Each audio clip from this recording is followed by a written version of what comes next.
Metro 2033, this is a first-person shooter survival horror game that takes place in a post-apocalyptic Moscow because, for whatever reason, Russia was targeted with nukes, and it's just completely destroyed now, and humans have moved underground to survive, and the animals have been completely mutated into aggressive beasts, and then there's this other entity called the Dark Ones.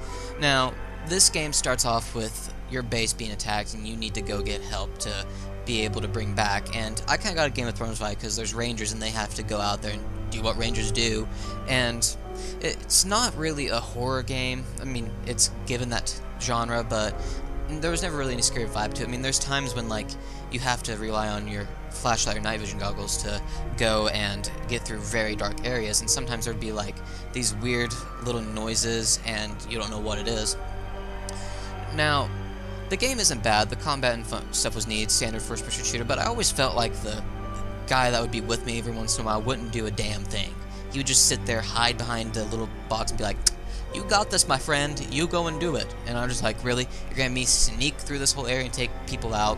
And the sneaking was just, I'd go there, shoot him, and probably get caught for whatever reason.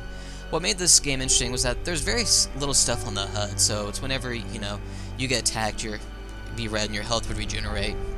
Now, what made this even better was that, kind of like Fallout where it's bottle caps as currency, and this it's bullets. That was very interesting. You'd come across these, like, little, I don't know, hubs or whatever, I guess is what they'd be called, down the metros, and you would use your bullets to be able to buy and purchase stuff. And there's a whole backstory to it and everything, with being able to take out the Dark Ones or whatever they are. And it was a neat little game, scavenging for bullets and everything. Every once in a while you would go above ground where there'd be more hostile enemies, and that kind of rotate between you'd fight humans and the mutated beasts every once in a while, and you would run across them. But when you go above ground, you would have to put on a gas mask because the place is severely irradiated, and you would have to collect gas masks here and there, and you weren't given like a thing on the HUD of like how much air you have left in this gas mask. You have like a little watch that would tell you, and you have to look at it every now and again to figure out. And if you had more gas masks, it would just automatically replace them. And it was neat because you didn't have the effect of they run out and you need more. Sometimes your gas mask would get destroyed and you would have to replace it. And I thought that was a neat little thing, so you'd have to be a little bit more careful. It's a fun game. I didn't necessarily mind it. It was made by Deep Silver THQ, so if you like their games, you might like this. If you like survival horror and you like shooters, you might like this. There's two of them. There's Last Light I haven't played.